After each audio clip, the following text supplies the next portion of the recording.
Silence does not mean shutting your mouth silence. What is being referred to as silence or nishabd? One cannot do this. One can become this.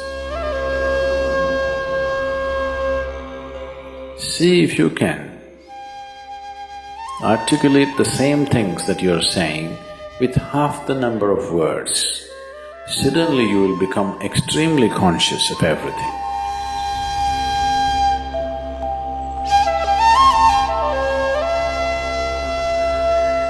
The wind makes its own sound, so does the water.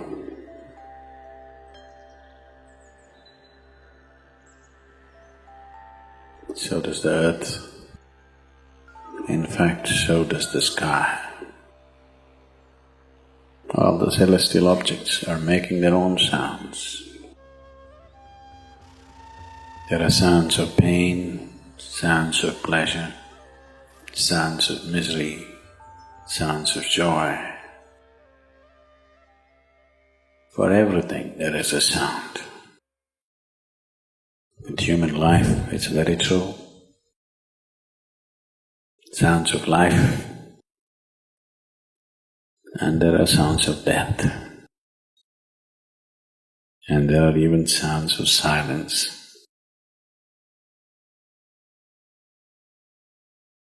So this complex amalgamation of sounds, different kinds of sounds, creates different intent, different levels of compulsiveness, different levels of bondage, and different possibilities of entanglement.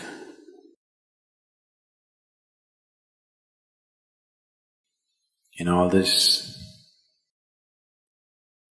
why one chooses to become silent?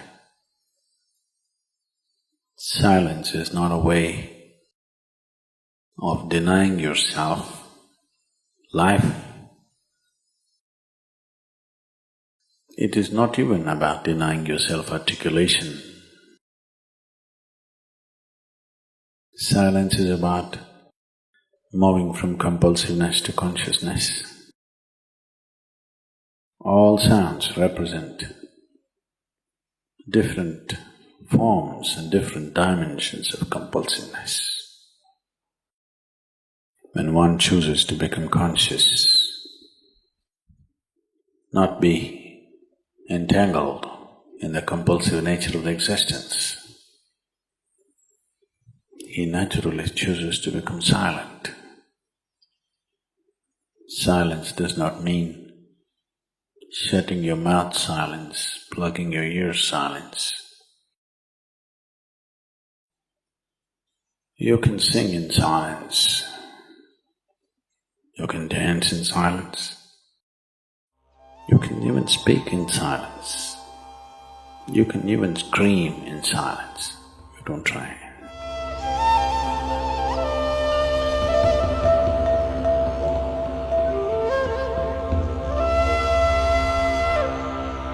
That does not mean when everybody is silent you scream. That is not screaming in silence.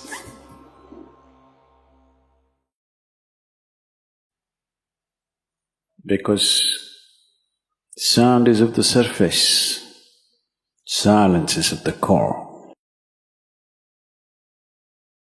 It is only the surface which makes the sound. See, now the water is hitting the surface and making the sound. Deep down, there is no sound. That is so with life. On the surface, it is a very complex mesh of sounds, a maze of sounds happening. But at the core, there is no sound. There is no word for no sound in English language. We call it nishabd. That means absence of sound, a total absence of sound. Absence of sound means absence of reverberation. Absence of reverberation means absence of life. Absence of life means absence of creation. Absence of creation means absence of the Creator too. So a space which is beyond creation and Creator, a dimension which is beyond life and death, that is what is being referred to as silence or nishabd.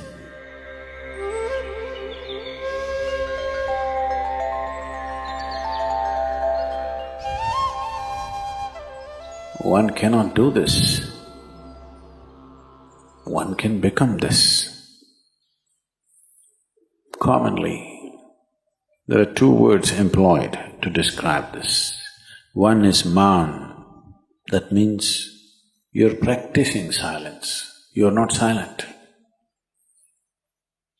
You shut your mouth and you're remaining in maun. This is not nishabd.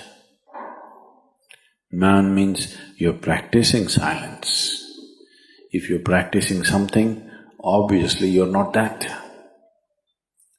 Are you life or are you practicing life? I'm asking you. Are you life or are you practicing life?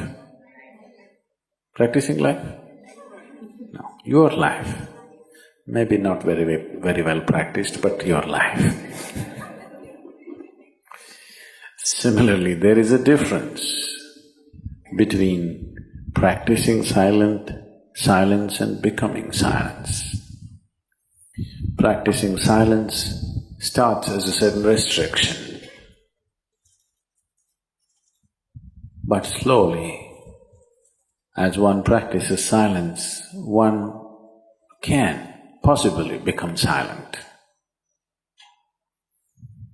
One can become silent in intense activity, but nobody can keep up intense activity forever.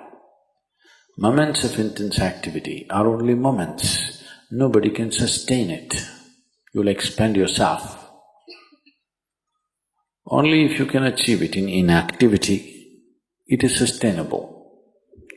If something is possible only in intense activity, it is never sustainable. In a very intense and ecstatic moment of singing, somebody may become or taste a moment of silence. But how long can you keep it up? Your throat will tear.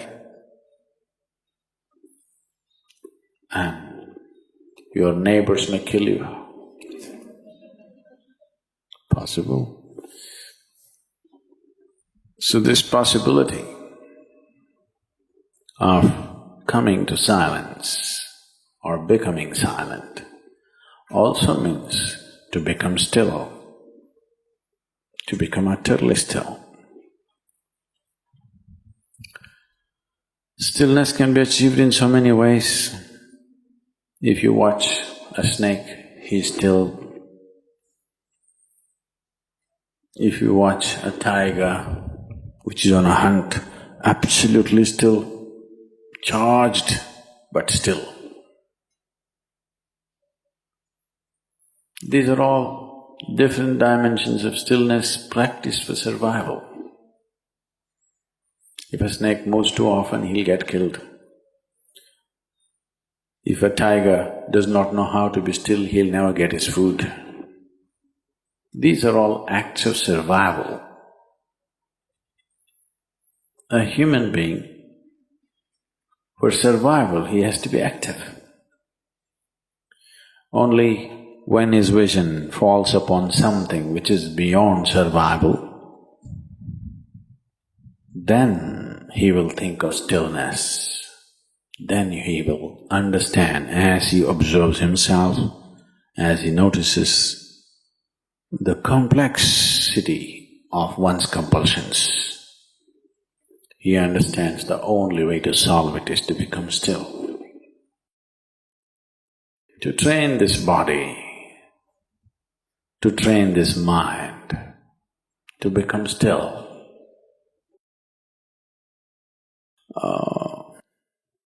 Takes some effort.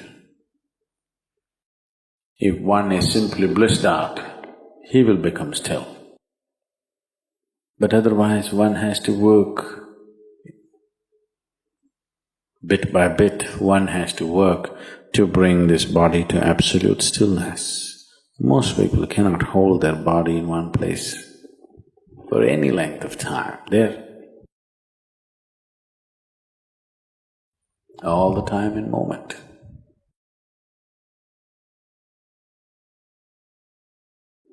As it is said, a man is ill only because he does not know how to be still.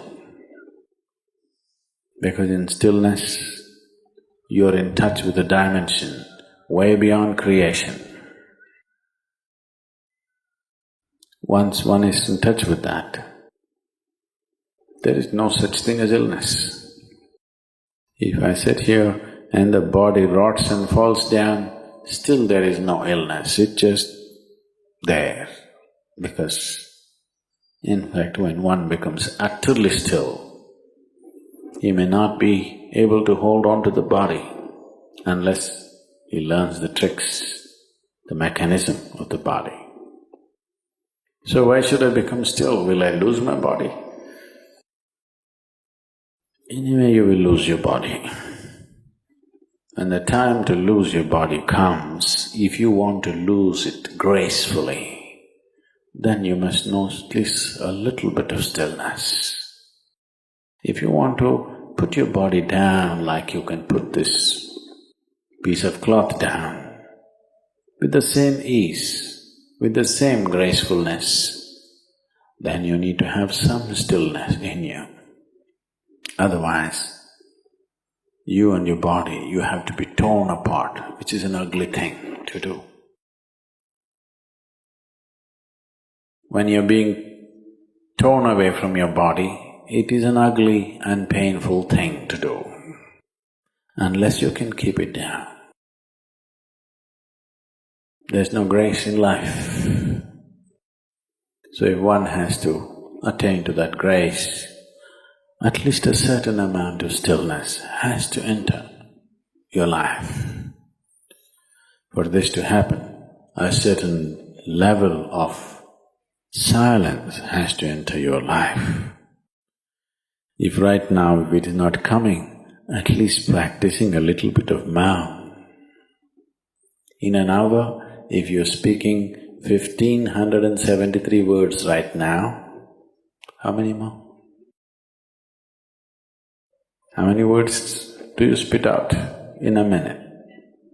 1573, you're actually doing that many? I thought that's impossible. Okay, I believe you. So whatever number you're doing, see if you can articulate the same things that you're saying with half the number of words. Suddenly you will become extremely conscious of everything. Right now, our oral diarrhea is happening. If you're doing 1573, it's diarrhea, okay. Now, if you have to hold back half the words and still say the same things, now you have to be very conscious, otherwise you cannot say it. Just try this and see. Tomorrow, one day. In an hour, normally what number of words you utter, make it half. Don't curtail your activity, still say the same things. But with half the words, how wonderful the whole world will feel, you know.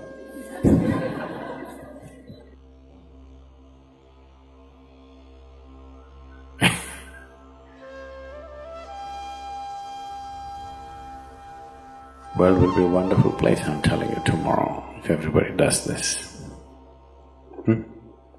Many marriages will be saved.